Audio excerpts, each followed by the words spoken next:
दे दीजिए, पूछ ले। चलिए माननीय शिवपाल जी। माननीय अध्यक्ष जी, नहीं नाम लिखा तो कोई जरूरी नहीं सबका नाम बुलाना। मंत्री जी ने ना बिजली के बारे नहीं दूंगा। में बड़ी बड़ी बातें कही हैं। मैं बस एक सवाल करना चाहता हूँ कि उन्होंने कहा है कि मुख्यालय पर 24 घंटे बिजली, तहसील स्तर पर 22 घंटे बिजली और ग्रामीण स्तर पर 20 घंटे बिजली। मैं मंत्री जी से पूछना चाहता हूँ कि समय मौसम तो देख ही रहे हो, कोहरा पड़ रहा है, दिन में भी पड़ रहा है, रात में तो बहुत ही ज़बरदस्त कोहरा पड़ रहा है। आप ग्रामीण क्षेत्र में 10 घंटे बिजली, ग्रामीण क्षेत्र में 10 घंटे और रात को 10 घंटे बिजली, 10 घंटे रात 10 दिन और 10 रात बिजली देने की क्या घोषणा करेंगे? सुन लो बात पूरी। चलिए माननीय मंत्री जी, सुन लिया कह रहे मंत्री 10 जी। घंटे देंगे, आप ज्यादा दे रहे हो तो बताइए। 10 घंटे दिन में क्यों? रबी की फसल में पानी लगाते में समय 10 घंटे आप पूछ रहे हो ना, 10 घंटे मांग रहे हो तो कितने घंटे दे रहे हैं बताएं। ग्रामीण क्षेत्र में ग्रामीण क्षेत्र में इसमें फसल में पानी लगाने की माननीय शिवपाल जी, जो मैं जो मैं समझाऊं समझ लीजिए। इतना आप ये कह रहे हैं ना कि है। ग्रामीण क्षेत्र में 10 घंटे बिजली देंगे, ये प्रश्न, हाँ, 10 घंटे। यही प्रश्न है ना। मंत्री जी बताइए 10 घंटे दे रहे हैं कि ज्यादा दे रहे हैं? प्रश्न ये है कि 10 घंटे दिन और 10 घंटे रात और 10 घंटे रात को, ये सवाल। 20 घंटे। माननीय शिवपाल जी, आपके एक कहने पे कितने लोगों को स्पष्टीकरण देना पड़ रहा है? देखिए नहीं। आप कम से कम चुप हो जाए। आपके भाषण पे जो लोग स्पष्टीकरण दे रहे हैं पीछे से, मैंने आप लोग क्या समझते हैं? वो नहीं बोल सकते? नहीं, मैंने आप बोलिए प्लीज। मैंने कहा 10 घंटे दिन में, 10 घंटे रात को, 20 घंटे बिजली इस तरीके से दे दी। चलिए ठीक, इसकी घोषणा कर देखो घोषणा उसकी कभी करी भी नहीं। माननीय प्रश्न संख्या 2, बिजली प्रश्न संख्या 2, आपने उसकी कभी घोषणा करी नहीं। शिवानी प्रधान। हृदय से आभार। माननीय अध्यक्ष जी, आज पूरे प्रदेश में ज्यादा प्रश्न आज मेरा मन है 20 प्रश्न खराब मीटर से पूरे प्रदेश का आम जनमानस परेशान है। ऊपर से जब से विद्युत विभाग ने कई विद्युत मीटर को लगाने की जिम्मेदारी प्राइवेट फर्मों को दी है, तब से समस्याएं और बढ़ गई हैं। सरकार की गलत नीतियों में विद्युत उत्पादन केंद्र न स्थापित होने के कारण महंगी विद्युत सप्लाई देकर जनता की जेब को खाली करने का काम उत्तर प्रदेश सरकार कर रही है। प्रदेश में जनता से खर्च की गई विद्युत के सापेक्ष बिल लेने हेतु आज भी मीटर व्यवस्था को सुचारू रूप से प्रदेश सरकार क्रियान्वयन नहीं कर पाई है। बात हो रही कि स्मार्ट मीटर लग जाएंगे तो इस समस्या का समाधान हो जाएगा। अब स्मार्ट मीटर लगाने में भी मीटर का खर्च सरकार जनता से ले रही है और इसमें खंभे से घर तक की जो दूरी होती है उसका केबल लगाने का भी पैसा मनमाने तरीके से विद्युत विभाग द्वारा उपभोक्ताओं से लिया जा रहा है। शिकायतें भी आ रही हैं कि पूर्व में वाले मीटर जितने समय में 1 सप्ताह में रीडिंग देते थे, तो जो स्मार्ट मीटर है उतनी रीडिंग 1 दिन में देने का काम कर रहे हैं। सरकार मीटर लगाने में, स्मार्ट मीटर लगाने में प्रति उपभोक्ताओं से 6,000 रुपये का पैसा वसूल रही है, जबकि कर्नाटक, महाराष्ट्र में 2,500 से 3,000 रुपये का पैसा लिया जा रहा है। डबल इंजन की सरकार यहाँ 3,000 रुपये वसूल रही है। स्मार्ट मीटर लगाने के बाद जनता को मुख्य रूप से बिजली का बिल का बढ़ना कभी कभी 3 गुना बढ़ रहा है। मीटर की रीडिंग समझने में भी दिक्कत आ रही है, तकनीकी खराबी का भी सामना करना पड़ रहा है।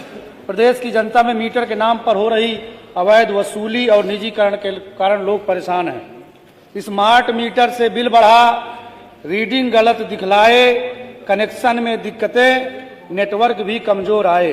मानवर आप देखेंगे ये पेपर की कटिंग है कि बिजली कंपनियों की ओर से भेजे जा रहे बिल, बैलेंस कटौती की नहीं मिल रही सूचना, स्मार्ट मीटर के नाम पर उत्तर प्रदेश की जनता से खुली लूट, पावर कारपोरेशन ने बिजली को बढ़ाने का किया, स्मार्ट मीटर अखबारों का संज्ञान या नहीं लिया जाता? जी सर, अखबारों का संज्ञान नहीं तो लिया। मेरा सर जो कहना आपके माध्यम से कि गलत रीडिंग के कारण सर उपभोक्ताओं को, खासकर जो ग्रामीण अंचल के क्षेत्र के जो उपभोक्ता है उनको बड़ी समस्याएं होती है।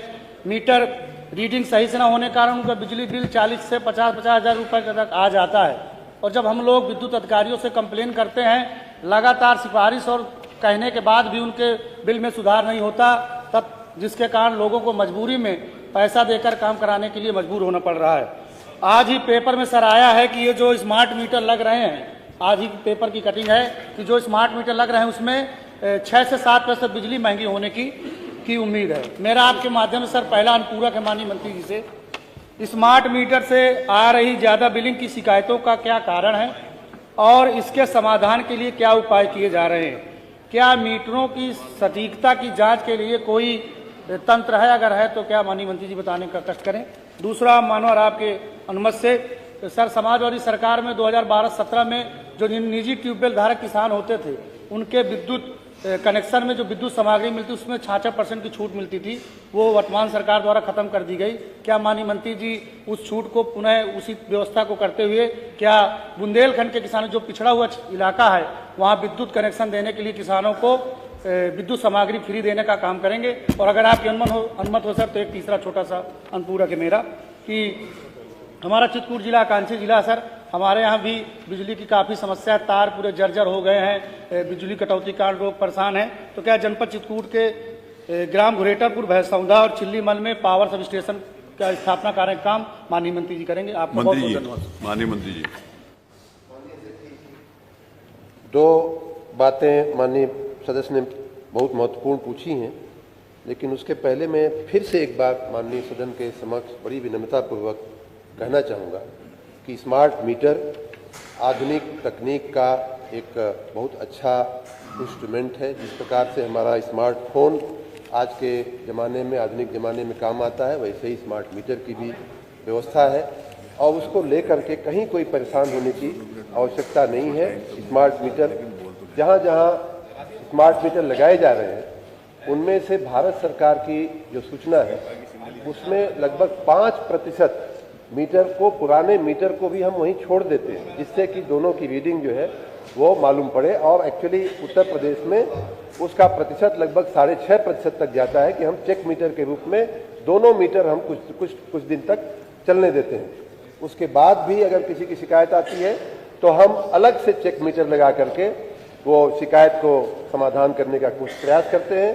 और आपकी जानकारी के लिए, माननीय सदन की जानकारी के लिए, बहुत ही कोई ऐसा किस्सा अभी तक ध्यान में नहीं आया है माननीय अध्यक्ष जी कि जिसमें ये शिकायतें सही पाई गई।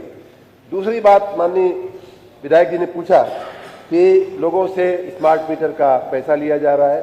मैं फिर से इस बात को कल भी मैंने बताया था, आज फिर स्पष्ट कर रहा हूं कि जो रेगुलर हमारे मीटर जिनके पास लगा हुआ है, जो रेगुलर उपभोक्ता है, उनसे कोई पैसा नहीं लिया जा रहा है। RDSS योजना के तहत वो सारा का सारा पैसा सरकार वहन कर रही है। और कुल मिला जो आप जवाब में भी मैंने लिखा है 55,62,000 जो मीटर लगे हैं माननीय अध्यक्ष जी, उनमें से 53 लाख जो है वो पुराने मीटर थे जिन्हें उतार करके नए स्मार्ट मीटर लगाए गए, उनसे कुछ भी पैसा नहीं लिया गया।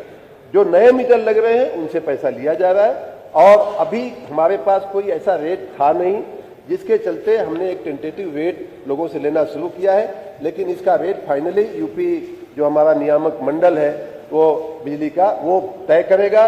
कहीं घटौती होगी या बढ़ोतरी होगी उसको बिल में हम लोग समायोजित कर देंगे।